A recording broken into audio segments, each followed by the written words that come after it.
Hello, America! It's March 2025, and you know what that means? It's time for another thrilling episode of your Social Security saga. This month, we're diving into a pool of updates, delays, and a proposal so outlandish, it could only be cooked up in the year 2025. Buckle up, folks. We're talking payment schedules, the never-ending saga of SSA workforce shortages, and oh yeah, a little thing called the Doge dividend. You know that $5,000 check Elon Musk wants to give everyone? We'll get to that. First, let's address the elephant in the room: delays. Yes, those pesky delays are back and they've brought friends. It seems like every month there's a new hurdle for folks just trying to access their hard-earned benefits.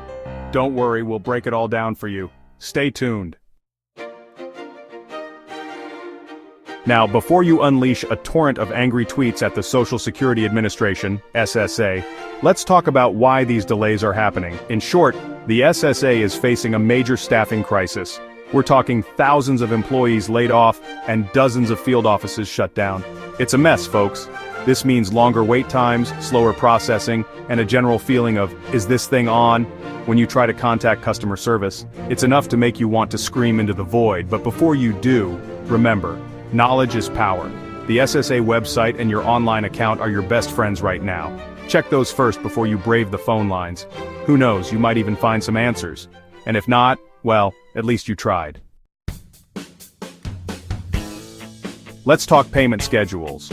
Understanding when you'll get your Social Security payment can be a bit confusing, but it's crucial for planning your finances. So let's break it down step by step. If you started receiving Social Security before May 1997 or rely on SSI, you already got paid on February 28th. This is because your payment schedule follows a different set of rules compared to others. Why? Because March 1st fell on a Saturday, and apparently, the government can't handle a little weekend overtime. This means your payment was pushed to the last business day of the previous month. For everyone else, your payment date depends on your birthday. This staggered schedule helps manage the distribution process more efficiently. Born between the 1st and 10th? You're in the first group. You'll see that sweet, sweet cash on March 12th. This early payment can be a relief for those who need their funds sooner rather than later. 11th to the 20th, March 19th is your lucky day. This mid-month payment is perfect for those who need to budget their expenses throughout the month. And if you were born between the 21st and 31st, well, you'll be paid last, on March 26th. While it might seem like a long wait, it's just a few days after the mid-month group. Life's tough when you're a March baby, but remember, the wait is the same every month, so you can plan accordingly. Remember, these are just the scheduled dates. It's always good to mark your calendar and set reminders. Delays are still a thing, so don't panic if your money isn't there right on time. Sometimes there can be processing delays or bank holidays that affect the timing. Just breathe, check your accounts, and maybe pour yourself a stiff drink. You deserve it. Staying calm and patient is key. Your money will arrive soon. Now for some good news, for a change. Remember the Social Security Fairness Act? No? Well, it's a big deal for folks who were shortchanged by unfair provisions in the past. We're talking billions of dollars in retroactive payments. Specifically, if you were affected by the Windfall Elimination Provision, WEP, or the Government Pension Offset, GPO, you might be getting a nice little bonus. The average payout is estimated at around $6,710, which is nothing to sneeze at. These payments are separate from your regular Social Security checks, so keep an eye on your mailbox or bank account because who uses checks anymore? And remember, patience is key. Those staffing shortages are still causing delays, so don't expect your money overnight. Section 5. Understanding the Windfall Elimination Provision, or WEP. Okay, let's talk about WEP. And no, we're not talking about the kind you use to kill mosquitoes.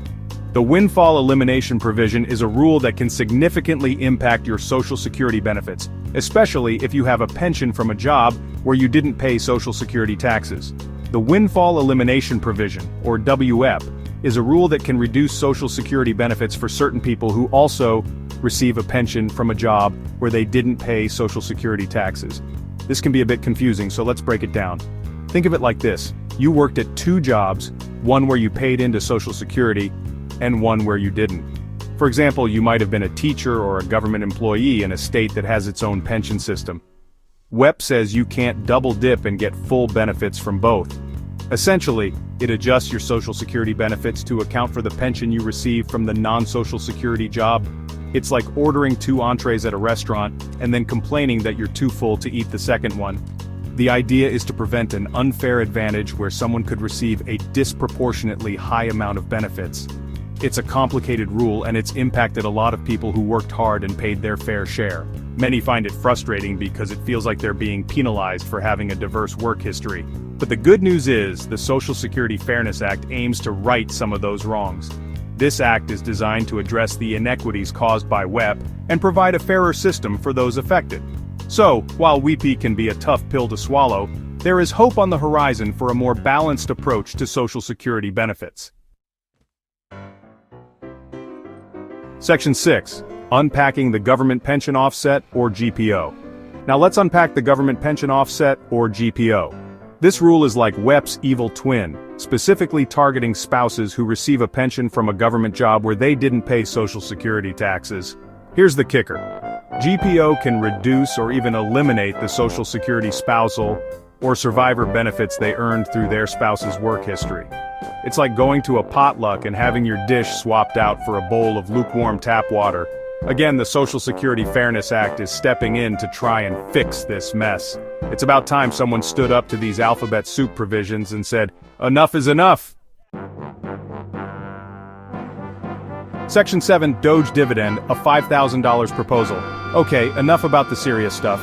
Let's talk about something truly ridiculous, the Doge Dividend.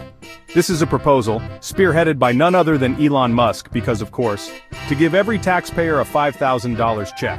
Where's the money coming from, you ask? Well, according to Musk and his band of merry disruptors, it's all thanks to those sweet, sweet federal budget savings. Apparently the government is sitting on a pile of cash, just waiting to be redistributed to the masses. Now, before you start planning your Doge dividend-funded shopping spree, there are a few things you should know.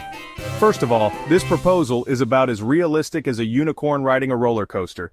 It's a long shot, folks. Section 8.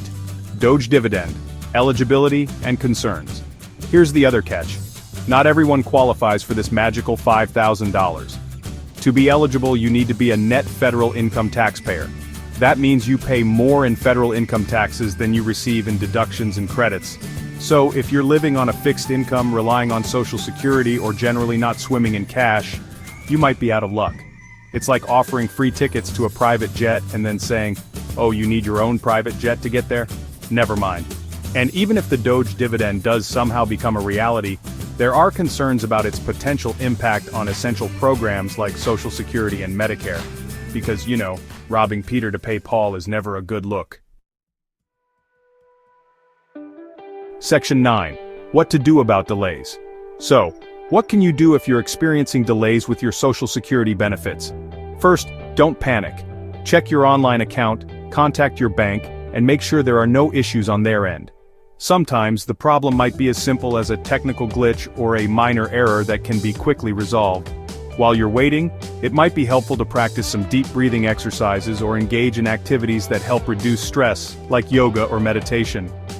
Keeping a calm mind can make a big difference in how you handle the situation. If you've exhausted all other options and still find yourself stuck, don't lose hope. It's important to stay persistent and keep looking for solutions. You can try contacting your local SSA office for more personalized assistance. Sometimes, speaking directly with a representative can help clarify the situation and provide you with the next steps. Alternatively, calling the national hotline is another option. Be prepared to provide all necessary information to expedite the process. Just be prepared for long wait times and a healthy dose of frustration. It can be a test of patience, but staying on the line is often necessary to get the help you need. Remember, you're not alone in this. Many people experience similar delays, and it's a common issue that requires collective patience and persistence. It's like trying to get through to a radio station contest where the lines are always busy, and you keep hitting redial. But instead of winning concert tickets, you're just trying to access your own money, which can be incredibly frustrating. The delays can feel like a never-ending cycle, especially when you're waiting for funds that you rely on for your daily needs. And finally, share your story. Let others know about your experience. Sometimes raising awareness can lead to collective action and change. Let your elected officials know how these delays and proposed policies are impacting you. They need to hear from their constituents to understand the real-world implications of these issues. Because at the end of the day, the more voices we have speaking up, the better the chances of actually fixing this mess. Collective action can lead to significant changes, and your voice matters in this process. The better the chances of actually fixing this mess. And hey, maybe we can even convince Elon Musk to use his billions to solve some real problems instead of launching himself into space. Just a thought. After all, with enough collective effort, we can aim for the stars in solving our earthly problems.